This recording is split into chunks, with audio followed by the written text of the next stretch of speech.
You are now listening to Wolf Sports Network, live from the University of West Georgia in Carrollton, now in Odyssey Station. Live from Carrollton, Georgia, this is Sports Pack. Welcome to the Playbook. Now, it's a late night here in Carrollton, Georgia, the city of dreams. So sit back, relax. Actually, let's get hype. This is the Playbook. Diego Pavia and the Vanderbilt Commodores have not beat a ranked team at all this season. Rylan Zaborowski is incredible. I feel like we're the best team in the country personally. And I think this Michigan State team is poised for a deep run in March. I think they're probably going to win the Big Ten this year, to be honest with you. And we bring you the best in college sports, including our very own West Georgia Wolves. You mean to tell me these Wolves can't outscore them by at least 1 point here at University Stadium? Michael, give me the Wolf head! And Brandon Dyer tries to defend his back-to-back titles in Who's That Campus Legend. This is the Playbook. Good evening, everybody, and welcome in to another episode of The Playbook here on a WSN Wolf Sports Network. As always, I'm your host, Brandon Dyer, the man behind the board, Aiden Abey, across from me, Michael Miller, and a very special guest today on this episode, Mr. Malik Lewis from the West Georgia football team, transfer coming in from Presbyterian. How are you feeling today, Malik? Blessed, man. I feel great. That's great. That's great. Michael, how you feeling today? Feeling really good, Brandon. I had a good game of pickleball earlier at church tonight. I'm feeling really, really good tonight. You've been playing a whole lot of pickleball here recently, love pickleball. Michael. What about you, Aiden? You a pickleball guy? I've played pickleball. I wouldn't call myself a pickleball guy by any means. We got to change that. Dude, last week, me and Michael, I think, played pickleball for like 4 days straight. Yeah. Mm-hmm. It's a great time, great time. But that being said, let's get into this show, talk about some football, Aiden. All right, everybody in here, are you ready for the kickoff? I said, are you ready for the kickoff?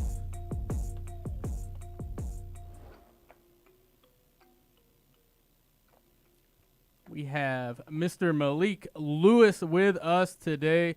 Again, a transfer coming in from Presbyterian at linebacker at West Georgia. Probably going to be a huge part of the football team this upcoming season.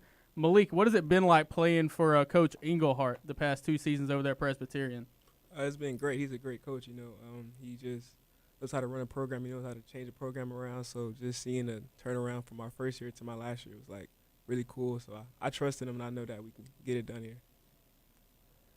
Okay, so Malik, a lot of the hop with Coach Englehart that has been coming in has been on the offensive side of the ball.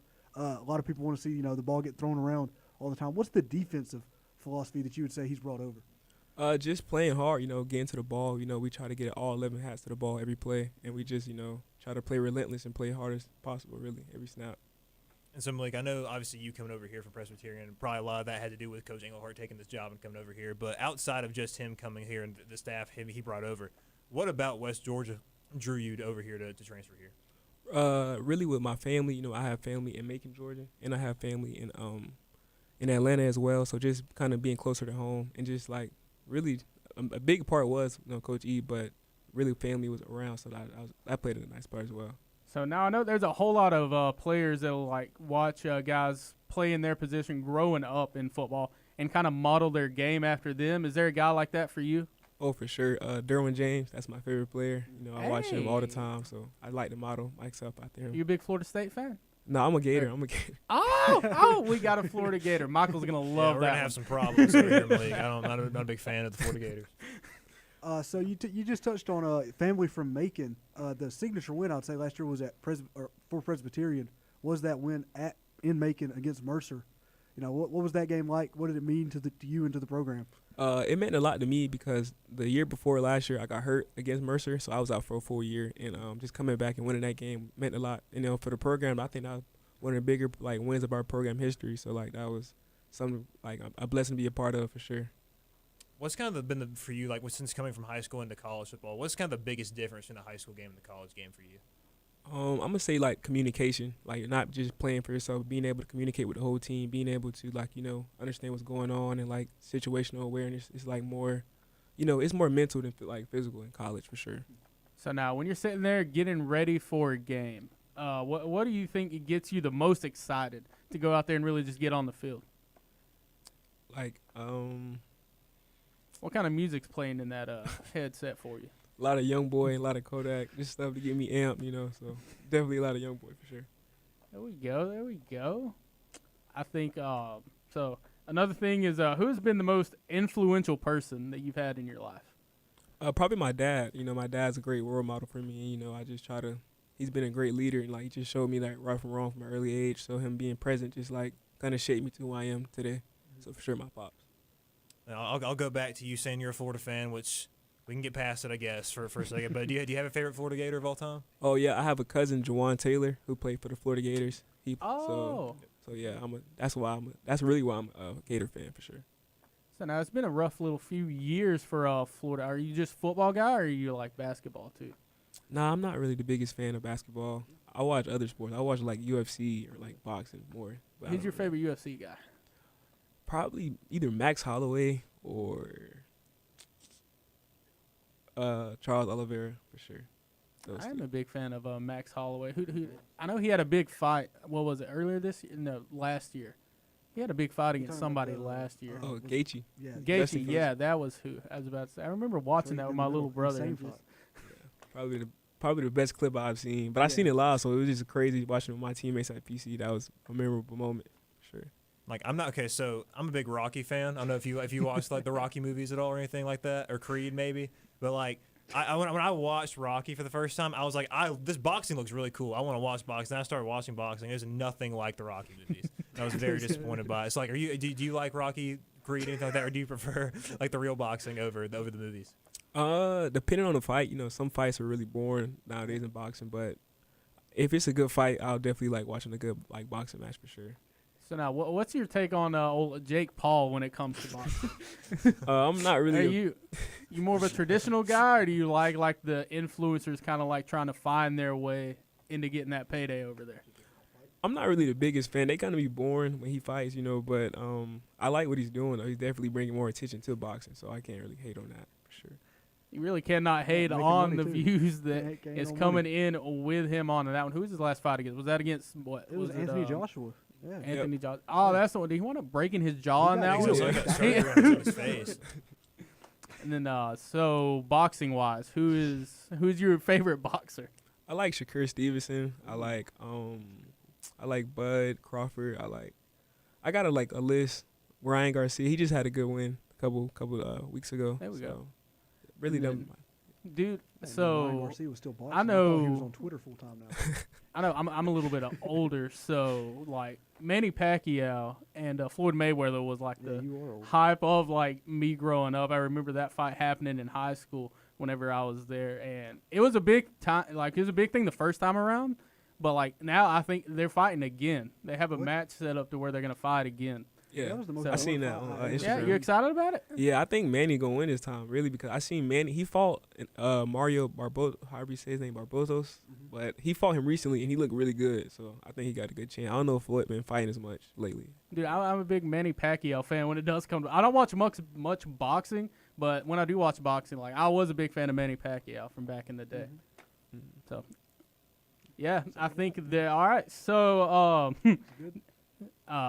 glad to have you on for today's episode, Malik, and WSN will keep you posted with an interview with Coach Englehart on Friday. And while we're excited to get the football season started, there is some West Georgia sports that's going on now. So, Aiden, how about them Wolves?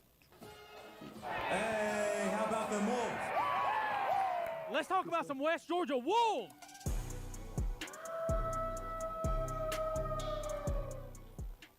That is right. It is time to get in some West Georgia Wolves basketball. This women's game had an absolute just thriller of a game on Friday night last week. Aiden, tell me about it. All right, the basketball game last weekend, it went into 4 quadruple overtime. Sorry, I'm trying to pull up the box score over here to have it in front of me. While he pulls that up, JT, let us know a little bit about it. I'll let you know about this game. So the West Georgia Wolves women's team had an unreal game. I mean, like Aiden mentioned, 4 overtimes is an insane game, very high scoring. We ended up losing 107 to 118. The Wolves only had 7 players playing this entire game. But I want to shout out Sydney Tolbert and Asia Donald led the scoring with 24. Jasmine Jones followed with 21. And also shout out her sister Destiny Jones for putting up 19 and 19 points and rebounds. Unreal performance out of these Wolves. Just not enough to get it done in the fourth overtime. North Alabama absolutely dominated us in that fourth overtime. But it was a very good showing of what this team can do going into the tournament. Now, I know we've lost our last 3 in a row, but we're still sitting at 7th in the ASUN. We made the tournament. And this next game we have coming up is against North Florida tomorrow at 5 o'clock. And North Florida currently sitting at 11th in the ASUN. North Florida has lost 8 of their last 9. So I don't know about you guys, but I'm feeling pretty confident about this West Georgia Wolves team going into it. And while the Wolves have lost their last 3, they do hold the series 2-0 against North Florida right now with wins of 76-61 and 75-68 already this season. So West Georgia's going into this tournament tomorrow looking for the sweep. See, I'm glad that you mentioned that there was only 7 players playing this game for West Georgia, because this has been kind of like a trend that I've seen with the women's team all year, and that is having like the same players come in and come out over there from the bench. This seems to be a thing that happens quite often, to the point where there was 4 players on this team that had 50 or more minutes logged in this game. A bench player with 42 minutes. That's something you do not see ever. So going into this ASUN tournament and the success that West Georgia is going to want to have in that one, what role do you think plays in, and now these players kind of being fatigued after this game? I mean, you don't always see a team or a game in general go to 4 overtimes. I mean, that's a lot of minutes that you're asking your players to play. Even if you're running a full 9 or 10 person rotation, like, you're still going to be gassed by the end of it. It's 4 overtimes. And I mean, they gave it their all. They didn't get it done, but they did a great job of staying in that game against a team that is a very competitive team in North Alabama. So I think that the Wolves definitely showed us some promise going into this tournament. If we can find a little bit more depth, that would be very useful later down the line this season. But, I mean, I like what I saw. Even though we lost, I like what we saw. I do really like what we saw out there, them going out fighting against one of the top teams into the ASUN at that, because I think if they would have won that game, they would have wound up being the 4th seed in the ASUN tournament. But they wind up losing that one, dropping all the way down to the 7th seed, and now they're staring at a date with North Florida tomorrow at 5 p.m. on ESPN+. But they were not the only basketball team in action this weekend. We also had the men's basketball team taking on North Alabama here in the Coliseum. Michael, how'd it go? Yeah, Brandon, you and I were on the call for this game, last inside the Coliseum of the school year. Hard to believe. But, the Wolves, they played extremely good in this game. Probably one of the more complete games I've seen from the men's team all season, which that was kind of a thing. That's kind of their theme, really. It's just kind of being an inconsistent basketball team. Sometimes you see them come out there and they play really complete, play really well, or they look like they're just completely lost out there on the court. But this was a really good game in all phases. Played a really good defense. It was a block party the entire day. Kenneth Chime had a lot of blocks. Colton Griffin had one of the most ridiculous blocks I've ever seen. Came behind on a guy, blocked that ball away. That was crazy. Shelton Williams-Dryden, shout out to him. He had 30 points in this game, so he went off. Colton Griffin, a lot of the seniors went off and had a really good game this game. Zuzic did as well. A lot of points were being scored. I thought the ball movement was really good. That's something I've been very critical of this team. Really all season has been taking bad shots, and I felt like in this game moved the ball very well. Did not take a lot of bad shots at all in this game. Just a really good performance, and I hope you can continue it into the ASUN tournament. And it's just offensively, it was Shelton Williams-Dryden dropping 30 points again for West of Georgia. And I think that what is going to happen when we get to this tournament, and Shelton Williams-Dryden just winds up just having an off night, who's going to be the guy that West Georgia really looks at to try and fill that void for him? I think we looked at a guy coming off the bench, even in Josh Smith, that has been coming off the bench all season, but now he's our second leading scorer, averaging 16 points a game. I mean, we saw him coming off the bench and how much of an impact he was making. Now he's getting some starts in, and I mean, I'm loving what I'm seeing from him. I think he's a great facilitator. I mean, he's making plays when we need him to. Obviously, SWD is going to get those points. He's going to be that leader. But when it comes down to it, we play some team basketball overall. I mean, we have guys that come in as well, like Malcolm Noel. We have guys like Colton Griffin as well. Just some of these other guys that coming off the bench even are like, we have some good depth on this team. Kind of going against what the women's team does, only running 7. But, I mean, we have the players. We have the depth on this men's team. And, I mean, we finished out the season strong with 2 straight wins, which placed us at 5th overall in the ASUN, which is insane. Looking last week, we thought that we were kind of on the verge of making the tournament, and the women's team was locked in. And the men's team ended up finishing off better than the women's team did in the conference, like, respectively. And, I mean, I think that going into it, our last 2 wins were very promising, and I think we could definitely make some noise when it comes to this tournament. I think that it was just a gritty win for West Georgia to end of this season, end the season on a high note. And it's one thing that I've talked about this West Georgia men's team, and they've struggled with just being consistent.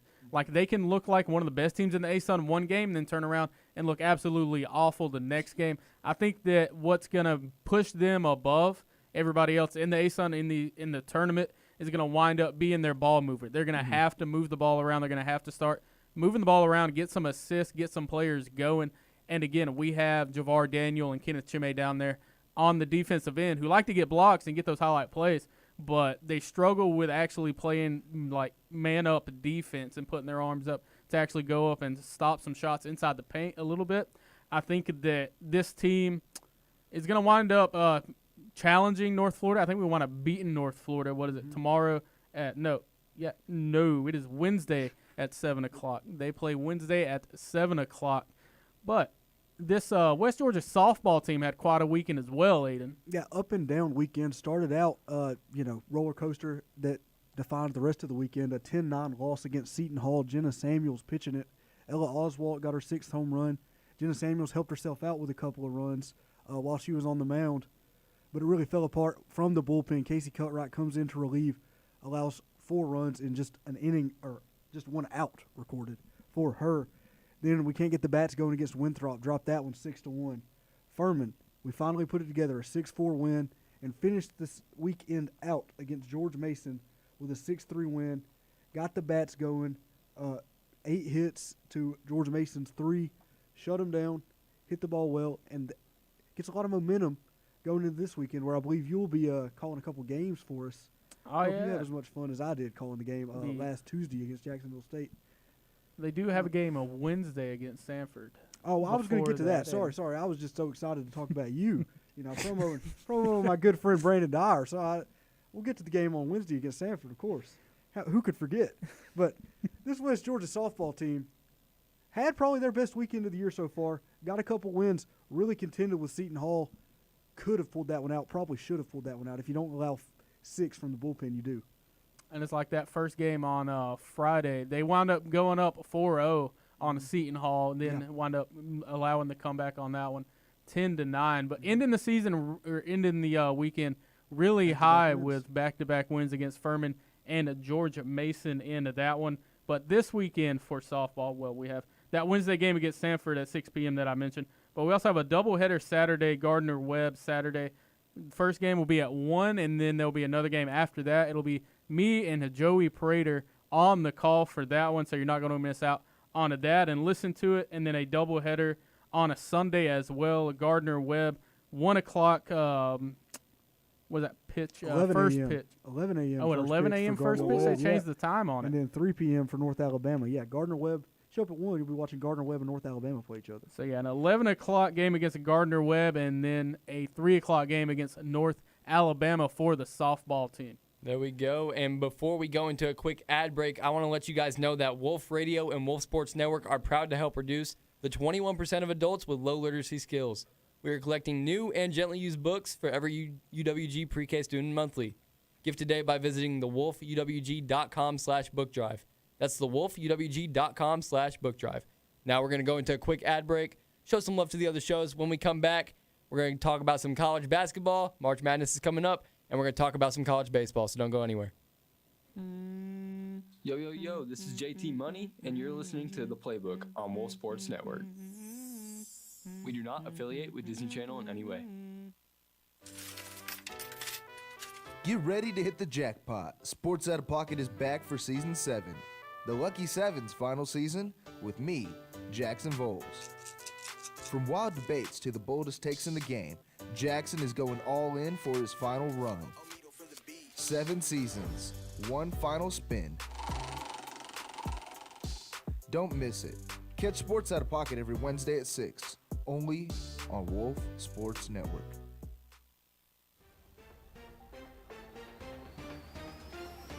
Sports Pack is here for you, providing all the West Georgia sports content you need to stay in the game. Tune in to Wolf Sports Network every Monday and Thursday from 6 to 7 p.m. so you never miss a beat as the crew takes you through the wild world of UWG sports, while also keeping you updated with your local Atlanta teams as well. Don't miss out. Sports Pack every Monday and Thursday from 6 to 7, only on Wolf Sports Network. From West Georgia to the heart of Atlanta, sports don't stop. So neither do we. This is Sports Pack. Sharp takes, big highlights, and coverage to keep you locked in until the final whistle. Tune in from 6 to 7 on Mondays and Thursdays to hear what the crew has to say about your favorite team. Sports Pack, only on Wolf Sports Network. The Wolves play here.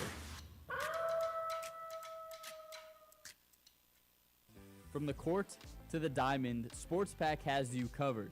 That's right, folks. The new semester brings an all-new season of Sports Pack, where every Monday and Thursday from 6 to 7, the crew will take you through everything UWG athletics. We're talking men's and women's basketball, baseball, softball, and everything in between. You don't want to miss it. So be sure to tune in every Monday and Thursday from 6 to 7 here on Wolf Sports Network.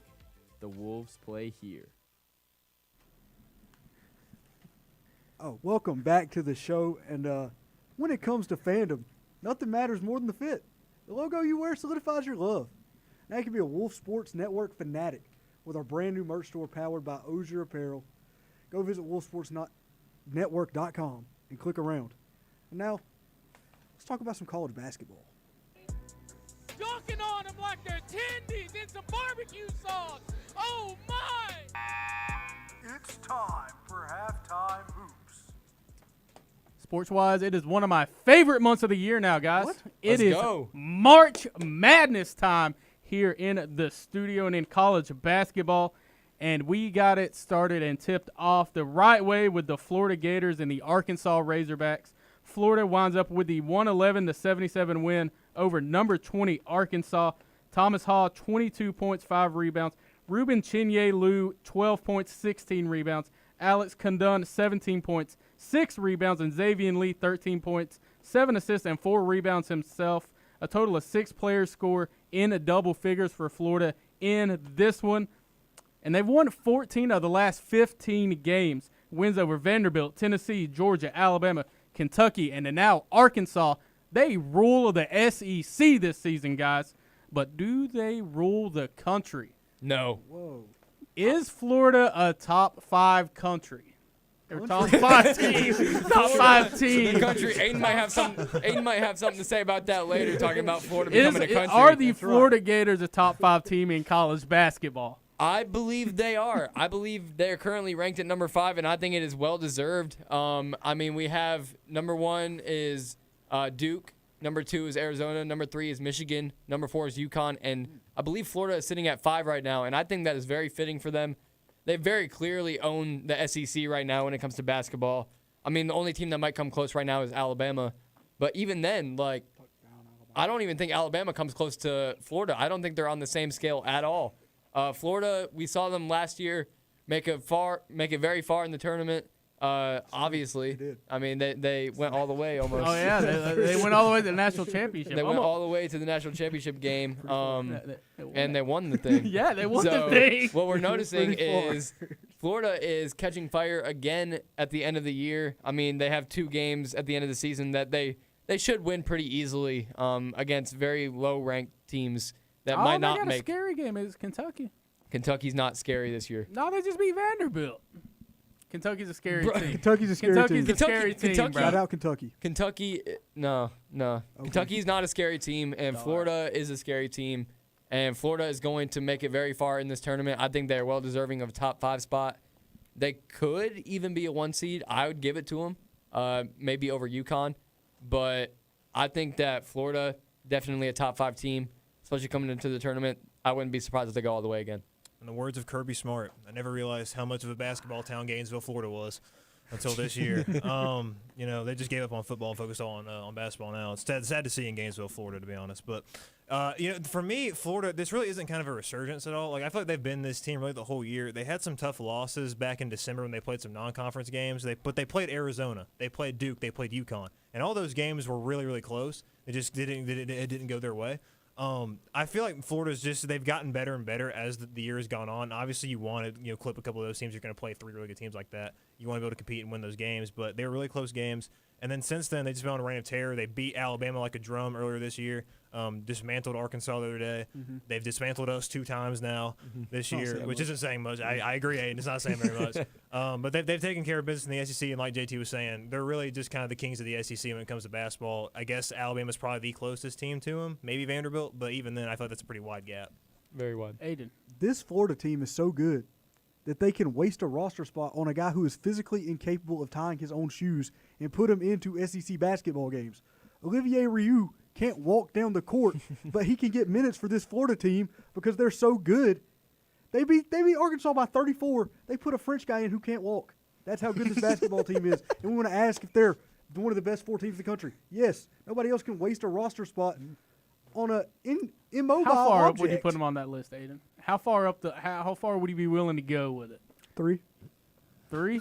So who's the 2 you got above him?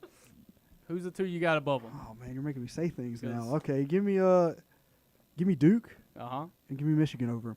Those are the only 2 teams I'd put above him. Well, you see, Brandon, the only close one would be Arizona. Great minds think alike, and that's what really matters. I love Arizona too. I love Arizona a lot. They've just started losing games recently. They got to the good part of the Big 12 schedule, and they looked shaky there for a minute. Concerned me about Arizona. Florida, on the other hand, has reimbursed me well. They've built up their support for me again. This Florida team looks very good. Momentum is high heading into March. That's where you want it to be. And JT, there was another team in the Big Ten wound up having a really bad week, and that was the Purdue Boilermakers. JT, tell me about what's going on at Purdue. Yeah, Purdue is just looking like they're getting ready to upset all of us again this year in the tournament, being a high seed, and then they're probably going to end up getting upset again. But losing 3 of their last 4, they started off against Michigan. You're going to lose that one no matter what. Beating Indiana by nearly 30. But then they lose to Michigan State, who is a pretty comparable team, I'd say, to Purdue, and that was a close matchup. But then you lose to a team that's on the bubble in Ohio State, and it really makes me wonder, like, just 3 years ago we saw this team probably have one of the biggest losses in tournament history against Farley Dickinson. And, I mean, what we're seeing is this could be adding up to another upsetting season for Purdue when it comes to March Madness. I mean, you're 2 games left in the season against Northwestern and Wisconsin, and at this point, I wouldn't be surprised if they drop one of those as well. Yeah, the problem for Purdue for me is when you watch them play, I feel like they have too many holes in their team compared to like when you watch like teams like Arizona or Michigan or Duke that can withstand some of those slight problems here and there. I feel like for Purdue, they almost have to play a perfect game to beat some of these better teams they're going to play. And I feel like if Purdue got really hot at the right time, they could go all the way and beat all those teams. But the problem is we're in March, and they're the opposite of hot, losing 3 of their last 4. So I think Purdue just has too many issues right now, and they're cold going into March, which is not good. Yep. Aiden, how do you feel about the Boilermakers heading into March? Yeah, I don't think Purdue's really been considered a contender by anybody since since early February. I mean, this team is completely tanked since their early wins against Texas Tech, Alabama. I mean, ever since 3-game stretch where they got killed by UCLA, by Illinois, by Indiana. This team has not been considered a contender by anybody who's seriously talking about college basketball. Anybody who's seriously watching it. You look at this Purdue team, they are inconsistent. There are holes that can be exploited, and it happens a lot. Yeah, not a lot, but often, Purdue is still enough. an Elite 8 team to me.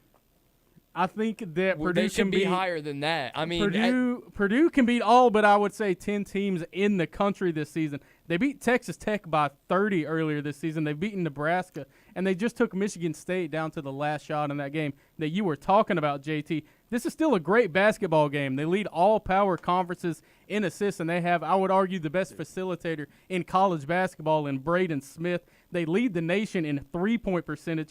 They're returning 70% of a roster that made the Sweet 16 last year, and I'm a big fan of experience coming back and going through and getting late into the tournament. This is an Elite Eight run that I think Purdue's going to wind up going on. I mean, I think all these teams that are above them right now also have that same experience. So that's really an invalid argument. And we look at Braden Smith. He's a great facilitator, but when he has a bad game, the rest of the team plays bad. And we saw that in the game against Ohio State. He shot 7 for 19, and they lost by 8 points against a team that they shouldn't have lost to. And like Michael was saying, Purdue looks like they have to play nearly a perfect game to actually win against a good team. Braden Smith had an off night, and the rest of the team just didn't want to play, and Ohio State lost. Have that with Brandon, every team. If the tournament was in January, your take would have been perfect. All right, this team at the end of January was awesome. They were beating the brakes off of everybody. But I think that they've kind of been figured out that Braden Smith can't beat you by scoring on his own. He's a facilitator. He's going to get that offense running. Let him score he's not going to beat you by scoring on himself. So I think the defenses have started to focus in on the pieces he has around him and not on stopping Braden Smith himself. And that's like you can't have the formula cracked before March. They had the winning formula in January. Teams figured it out. It's over now. No, I still think Purdue's an Elite Eight team. I feel like Purdue is still an Elite Eight team, and they've just been tossed a gauntlet of a schedule that's the Big Ten Conference. Purdue, still one of the most experienced teams in the country, if not the most experienced team in the country. And that's a metric that I look at a lot when I try and go through and start picking out my brackets. That's an experienced team that's played a lot of minutes together. And you look at Purdue, there's not a team that has as many minutes played together as some of the guys that are on Purdue's roster. Well, you know what you should look at instead of experience? You should try looking at Ken Palm sometime. And I just proved myself wrong because I put up Ken Palm. Purdue is 7th in the country. There you go. So let's look at it, Aiden. Hand up. Okay. 7's in the top 8, big dog. That's an Elite 8 team. Maybe, but Purdue every year is so highly ranked, but then they can never manage to go all the way. They never manage to get it done. I can maybe give you Elite 8, but I wouldn't be surprised if this team got eliminated in the second round of this tournament. Like, Purdue is a team that you really never know. If they're hot, they're hot. If they're cold, then you can tell they're cold, and they're going to lose those games. And when it comes to a time like March, you're already lost 3 of your last 4. You can't let that happen. You can't be going into March on a cold streak. I mean, we mentioned Florida. I could see them going far because they won 9 of their last 10. I mean, Florida is a team that's been at the top, especially like going all the way through February. Purdue really hasn't looked like a top 10, even 15 team in February. And it's noticeable, and now we're getting into March. It's big boy time. It's big game time. They've been playing big game time. They've been playing big games. They really haven't been because all these wins that they have here are pretty close games. I mean, you have a close game against Oregon. You have a close game against Nebraska, which I'll give you that. They're a solid Nebraska's team. a great team. Yeah, but then just a week before that, they had 3 straight losses, and 2 of those were to unranked teams in Indiana and UCLA. Like, when it comes to this, teams stumble sometimes, man. Yeah, and they stumble a lot. I mean, they're stumbling more than a team that should if they're going all the way to the Elite 8 or the Final 4. Purdue's stumbling a little bit too much for me to put that trust in them. Dude, I don't know. I'm having a crisis of identity now that I looked at I was so sold against Purdue, but numbers don't lie, man. Ken Palm's never wrong. There you go. You proved yourself wrong with that one, Aiden. Good job. Good job bringing that up. But needless to say, there is a team here at West Georgia that is absolutely on a cold streak since we kept talking about it. So let's talk about some West Georgia baseball, Aiden. Grab those peanuts and Cracker Jacks because it is time for the 7th inning stretch.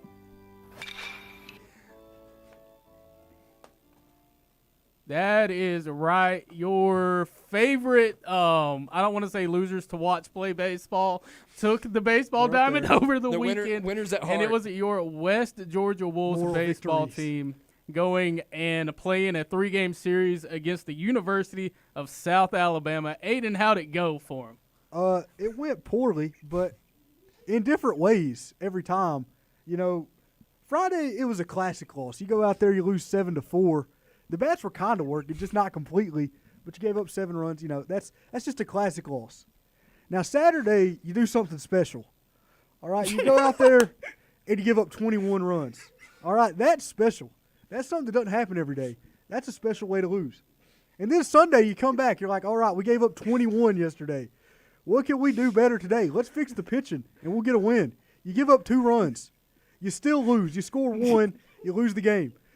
So this West Georgia team is finding every way to lose. It's the way they lost that game 2-1. The bottom of the ninth in that one, they were tied 1-1, and then there was a guy on second base. The guy hit it to third base. Third baseman wound up overthrowing the first baseman to advance them to third, and then they wound up walking the next guy, and then they wind up onto the next guy. Bases loaded. Mm-hmm. They get down 3-0. So the guy just throws an absolute just slow ball right over the middle of the plate, and it was just a sacrifice fly out of center field. That's how South Alabama gets that 2-1 win, and that's just reminiscent of what's been happening with this freaking baseball team the entire season. Some losses are exciting, some losses are demoralizing, and some losses are just bad. And you know what? We had all of them this weekend. And well, name 11 game losing yeah, streak. Michael, you can add some further commentary. I don't. Yeah, go ahead. Yeah, I think the biggest thing though is that the consistently awful thing here for the West Georgia baseball team has been the pitching. The pitching has been consistently bad, really, after game one. Luke Ridley had a phenomenal game in that first game of the season against Central Michigan, and after that, the bullpen, as well as the starting rotation, has been very, very inconsistent since that point. And the problem is, last year, the problem with the pitching staff, walking a lot of people. And Don Murgo talked about when he came on and interviewed with us at Sports Out of Pocket how they were trying to fix that first pitch strike rate, and they did fix that. And they're not walking as many people, but the problem is now they're throwing batting practice out there instead of just walking people. So we're starting to have a lot of earned runs instead of unearned runs like we did last season, which is really unfortunate. We got to fix that if we're going to have any chance of winning anything later on this year. But the other issue, so we go to Auburn, right, last week. I didn't even mention Auburn. In that game. Played a really good game there against Auburn and almost came away with a win. Winning in the ninth inning. Exactly. But I was sitting there listening to it on the radio, playing NASCAR 25, huddled around like it's the 50s, and I got to listen to a baseball game for happiness. And what do I hear? The West Georgia Wolves in the ninth inning are blowing the game. Go ahead, Michael. I mean, there was a chance, though. Hey, I respect this West Georgia Wolves team. We play good against the good teams, and then we don't play as good against the not as good teams. I mean, Auburn obviously is one of the best teams in the nation. And, I mean, we saw this a year or two ago. Actually, last season we saw this. We played against Tennessee, who were the defending champs, and we put up a really good fight against them. And we saw this again on this past Wednesday against Auburn. But then you go into a weekend against South Alabama, who is currently sitting at 9-3 on the season, and you get outscored 30-11 in a 3-game series. And I mean, I'm trying to be optimistic for this team right now, but going into these next 4 or 5 games, because not to mention we play Georgia Tech here in the next 5 games, but we have this 4-game series coming up against Wichita State.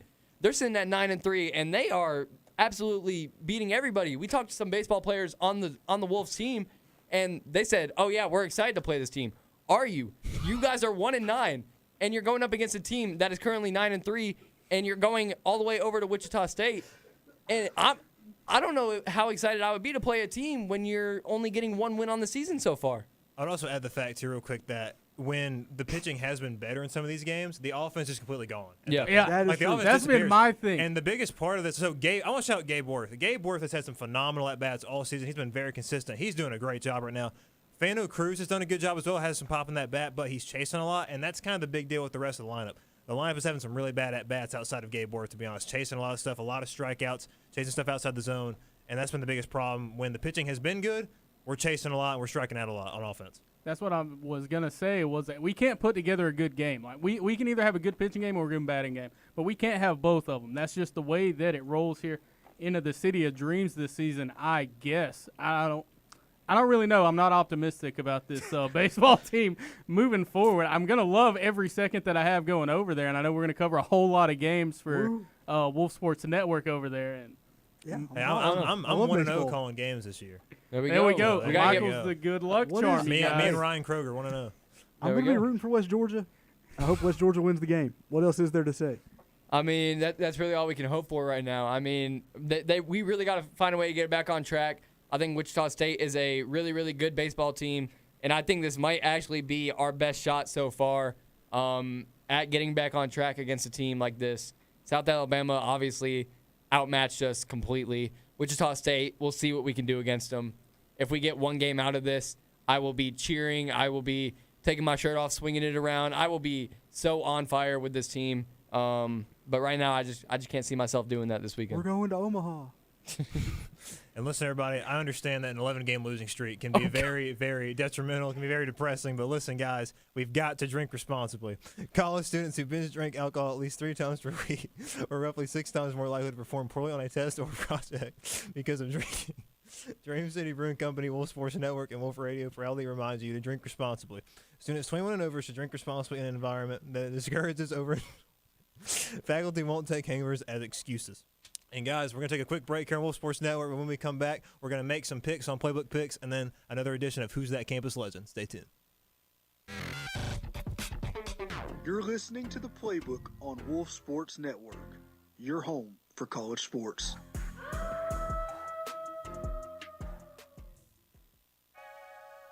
April 9th, 2026.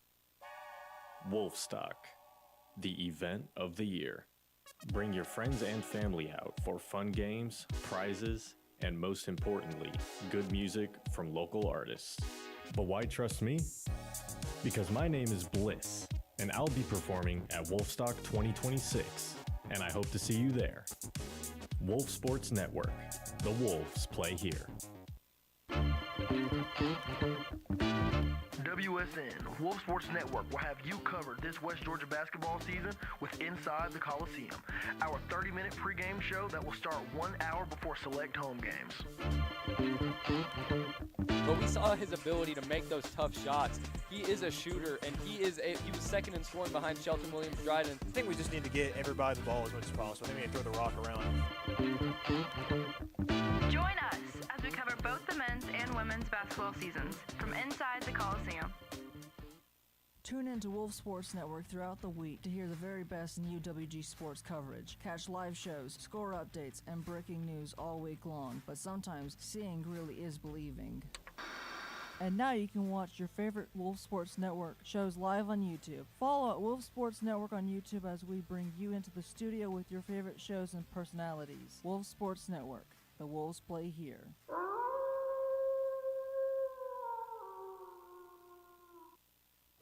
What's up? This is Parker Andell, and I'm the newest voice of Sports Out of Pocket. Step into Lucky Season 7, where the odds are in our favor. Crazy insights, hidden stories, and conversations that will pay off every single time.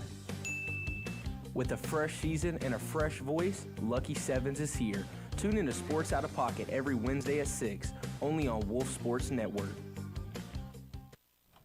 Wolf Radio and Wolf Sports Network are proud to boost literacy rates with our pre-K book drive. Our ongoing book drive will provide a new or gently used book to every child at UWG's pre-K monthly. Give today by visiting thewolfUWG.com/book drive. Together, Wolf Radio and Wolf Sports Network will make a brighter future. Listen or visit thewolfUWG.com/book drive. Eeny, meeny, miny, mo. Playbook picks. And we're going to start Playbook picks today with a little bit of baseball that's going on. Tomorrow at 3 o'clock, we have Coastal Carolina going on the road to take on NC State. Aiden, who do you have in this game? I got Coastal Carolina in this one. I'm a big fan of the Chanticleers. I've been to Myrtle Beach like twice. Very, very nice place to go. The Chanticleers are a cool mascot. And they just beat Ole Miss. They stole a game from them on Sunday. Give me the Chanticleers in this one. You know, Coastal Carolina's playing some good base right now, like Aiden said. Be able to get that last game of the series against Ole Miss this past weekend. But I'm going to go with NC State. Very historic college baseball program there, very prestigious. Give me the Wolfpack. I'm going to have to agree with this. And all time in the series, NC State currently holds the record 21-15 against Coastal Carolina. And with that, I think that Coastal Carolina is going to make that a little bit closer, and they are going to get it done. I think this is a story of two teams that are trending in opposite directions. I know that it's Coastal Carolina just got that win over Ole Miss, but they lost their 2 games. Right before that one, NC State just had a 3-game series against Sacred Heart, wound up just absolutely destroying them in every single one of those games. I like the way NC State scheduled this game, and I think they have a slow start, but NC State winds up pulling it out in this one. And then moving on to the basketball court, we have North Carolina traveling to Durham to take on the Duke Blue Devils Saturday at 6:30. JT, who do you have in this game? Brandon, this isn't a question. I think North Carolina's a great team. They might make a deep run when it comes to March. But this Duke team, I mean, right now is easily a top 2 team in basketball. You could definitely say they're number 1, they're ranked number 1. But I still think Michigan's better. But that's besides the fact, I think Duke is easily the better team in this battle. Cameron Boozer, easily one of the best players in the nation. Give me Duke. Yeah, North Carolina got them earlier in the year, and this game's at Duke in Durham. It's not happening again. Duke's going to win this game. I think they win pretty significantly in this game, pretty telling. I think Cam Boozer goes out, has a big day. Duke gets the big win. Duke is a buzzsaw, absolute buzzsaw. I think they beat the brakes off of UNC in this one. What do you mean? Dude, the momentum's high going into March. The number 1 team in the country's playing at home. Big rivalry game. It'll be the most intense atmosphere they see all year. They know. Some would say Ohio State and Michigan. Some would is say bigger. that the Duke North Carolina is the best rivalry to according all to right, some people. useless aside, useless information aside, Duke is going to beat the brakes off of North Carolina. Better basketball team, have been all year. They're going to show it in Durham. I'll argue it till the day I die, but this is the best rivalry in all of college sports. Cam Boozer looking for revenge in this one. North Carolina needs a victory to solidify themselves as one of the top 4 seeds in the tournament. They got it done earlier this year, and I'm taking my money and telling them to get it done again in Durham this time. Give me the Tar Heels in this one. But there is women's college basketball going on this week. They're starting their tournaments for conference tournaments. I couldn't search for the word right there. You got it. They're starting their conference tournaments this week, and the SEC is just absolutely loaded when it comes to college basketball, especially on the women's side. So, South Carolina seems to be the odds-on favorite in this one.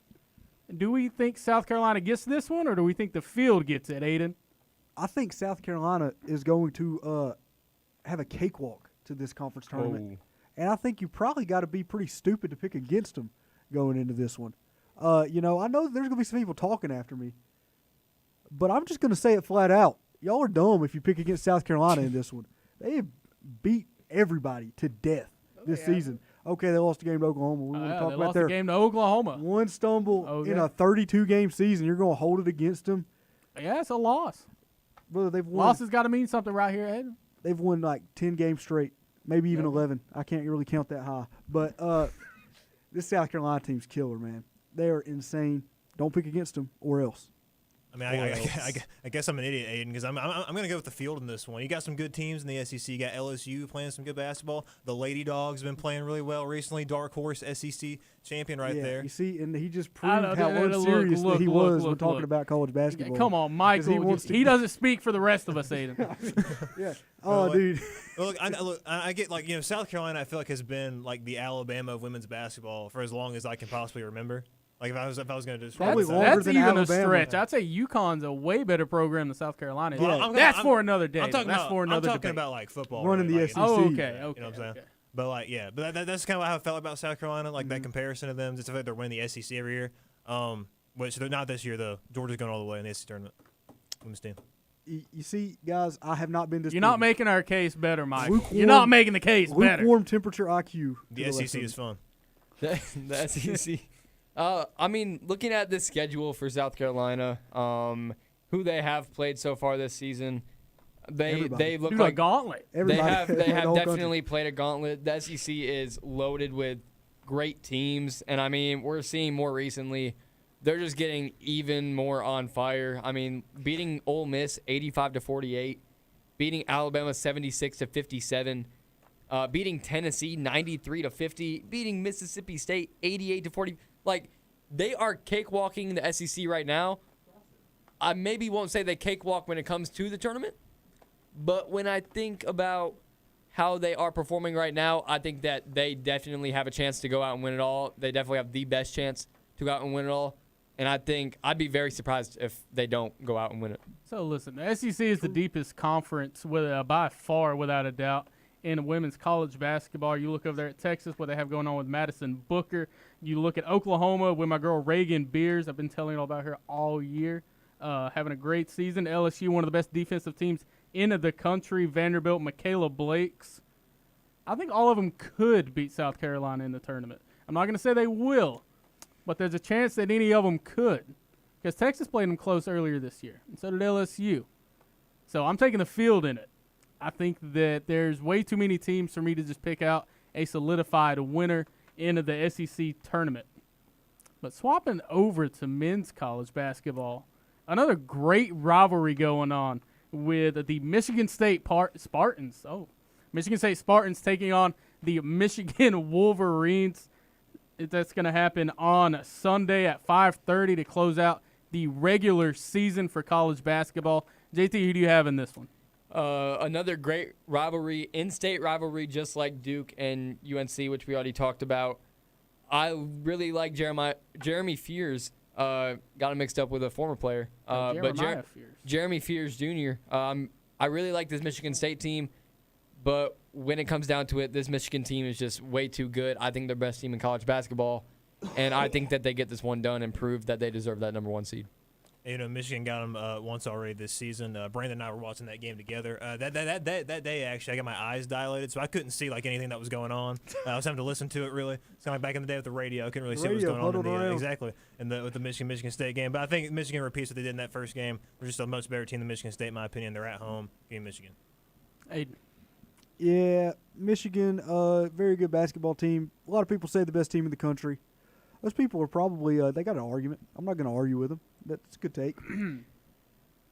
But Michigan State has something about them. I don't know why. There's just some teams I feel like that have the X factor that show up in the big game. This Michigan State team just feels like that to me. Give me Michigan State with no logical explanation. I like the way you think, Aiden. I know Michigan beat this team 83-71 earlier this season. So Michigan State, they just got a huge win over Purdue in this past week. Talked about it a little bit earlier. And I don't think you can convince me that Tom Izzo and Jeremiah Fears aren't walking into Ann Arbor with the biggest chip on their shoulder that we've ever seen that team have. Ever. And I have Michigan winning the Big Ten and possibly the national championship. But I do not have them beating Jeremiah Fears and Tom Izzo in this one. Jeremiah I got Fears, you mixed up. It's Jeremy Fears. Oh, well, Jeremy Fears. I have them beating this Michigan team. Last win for them on the regular season, ending out the regular season on a huge way. But needless to say, there's going to be a lot of campus legends on that court on Sunday. So, Aiden? Reggie Bush, Johnny Manziel, Jimmer Fredette, Christian Leitner. What do these guys have in common? All these players know what it's like to be a campus legend. It is time for our signature segment here on the Playbook. It's Who's That Campus Legend, and today we're going to start with Michael. So I figured we were going to start with me. I didn't have a whiteboard in front of me, but I'll take it. Give it to me. Louisiana State University. Oh, that's a lot of guys. It is a lot of guys. Who? I'm going to lock in. Locking in early on this one. Actually, no, I'm not. No. I realized how bad of a guess this was. What kind of shot is that? Have you ever practiced that shot in your life? Actually. I was going for like a crazy pull that you might have went with. I actually kind of wish I would have thought of that. That would have been a good pull. Give us the position. Wide receiver. Oh, still doesn't narrow it down a whole lot. A lot of those. I feel like I need to take a shot on one of these guys. There's plenty I can think of. He does need the points, I will say. I'm gonna lock in. And this is the best way to get him. Guessing on LSU. We might have already done this guy, but I have no idea. We've done a couple LSU receivers in the past. So I'm locked in, and this marker actually worked pretty well. There's a couple. All right. I'm locked in for 4. My marker. He was drafted in the second round, 63rd pick in 2014. Give it to me. Oh, okay. I know. Maybe. I got it. Word for word, bar for bar, exact. I need safe points here. I would say I know his middle name, but I don't. But I know who he is. I need safe points here. Keep on going. He played from 2014 to 2022. Now he's now retired. And give me the teams. And he played for the Dolphins, the Browns, and the Saints. That's what I was I knew who it was as soon as you said the year. Well, I was torn between him and another guy. I wish I would have waited one more time so I could have determined which one it was. Those boards. Yeah, I put down the wrong brother. Jarvis Landry. I put down Odell. Almost went Odell. Give me my 3 points. Dropped in the draft after a bad combine because he had a torn hamstring and still participated in activities. And now, Brandon, you locked in for how many? 2.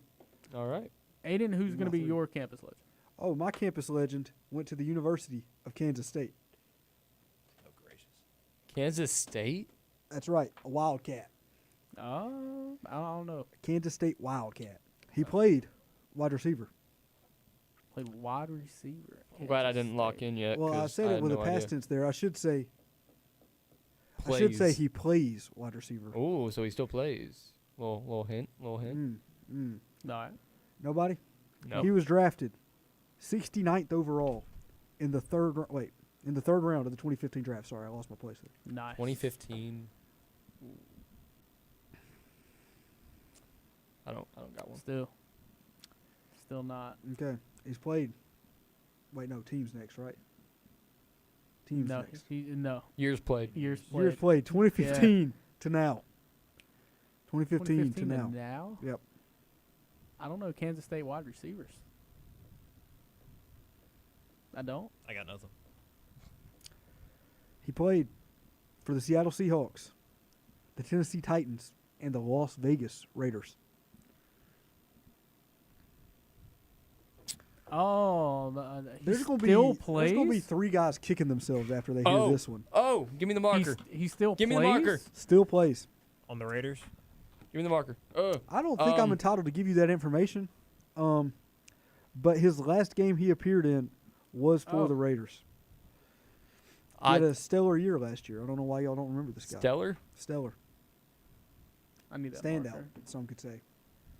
All right, I'm locked in. I'm gonna write something down, but I don't think it's right. Last year, I don't think this is right at all. I just don't. Someone called it a breakout season last year. Really? Yeah. At 30? 33. Career renaissance. Oh, buddy, finally had a breakout season at 30. Yeah, I mean, he's been bouncing around, finally. I'm not very confident in this. All right. I'm not confident at all in this. I'm not Everybody go confident ahead at all. and reveal, and it was Tyler Lockett. Hey, let's go. Oh. JT Groves knows ball. Oh. Yes. He went for 291 yards and started 2 games last year for the Tennessee Titans and the Las Vegas Raiders. Come on, guys. I didn't know he played for the Titans or the Raiders. I didn't know he was. I'm not going to lie to you. I heard the teams, and I thought it was a Nate Burleson for a minute. And you see, Brandon, this I heard shows that you're not Seahawks. paying enough attention in fantasy football because any real fantasy football head would have been combing the waiver wire and looking at 100%. picking up Tyler Lockett 3 times a week. 100%. JT, who's your campus legend? I can't tell you that. In the words of Aiden. Aiden says that all the time. But Well, I keep getting can asked. tell you that he went to UCLA. I was just looking at some UCLA baseball guys. Let's see. He played running back and defensive back. UCLA running back and defensive Professionally? back? In I college. don't think he's entitled to give you that information. He's not. You know what? Always plead the fifth, guys. If you're listening. Okay, sorry. I can't All talk. We're about to run out of time on the show, and I'm sitting here talking about. You're all legal right. things. He was signed in 1945 to the MLB. What? What? Wow, this is going to really show your guys' ball knowledge. Who's this guy? Oh, I know it. Oh. Somebody passed me a. Yeah. Pass him the marker. We're throwing I markers at still Aiden have today. no idea. You'll probably... You should get it by the end of this. I mean, you should. Hey, running back and defensive back? Yes. Legend. And he was signed in 1945 to the MLB. All right. Can we get the team? In the league? Yeah. He debuted in 1947 and played until 1956. The last hint. Oh, wait. Nope. Brandon's Brandon going for 2. is locking locking in. Might want to double check it. I'm kidding. I didn't even see who you wrote down. Dot. Michael, are you want to lock in just yet? No, His entire career, he played for the Brooklyn Dodgers. Oh, I thought we were still going football with this guy. I said signed in Oh, 1945 to the MLB. To the MLB. Y'all got to listen. MLB. Oh, okay. Well, I'll still stick with my answer. I already wrote it down. So Well, okay, hold on. This is a little bit of a... He was a great athlete. Great athlete. I thought you meant like he was being like a Bo Jackson Here we type go. deal where he was playing both sports or something. No, he went professional in baseball. This is Jackie I'll put Robinson. down Jim Brown. I got it for 4, dude. Shout out Jackie. Would have been a great one last month. And we're gonna go. Yeah. And In March is a little. we are my campus legend. Went to Tennessee. Keep it Some going. options. Safety. Oh, I got Oh, it. I'm locking in. Yeah. Yeah. Tennessee safety? Yep. Yep, I got it too.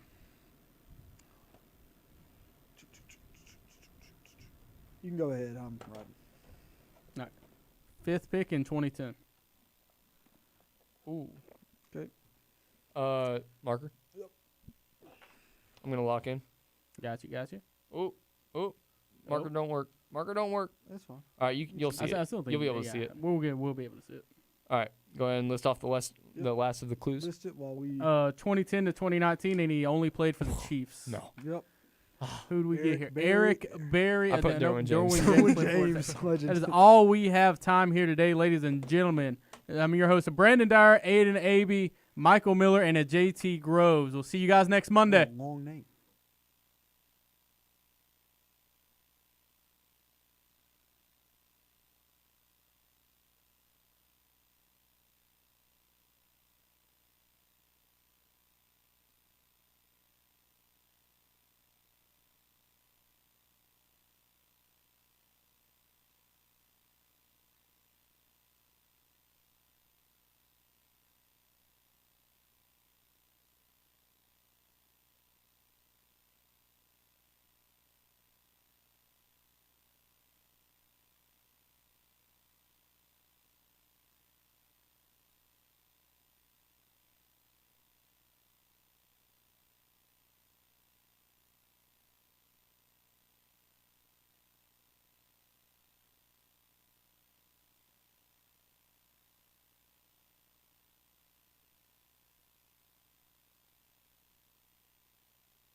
You are listening to WSN Wolf Sports Network, live from Carrollton.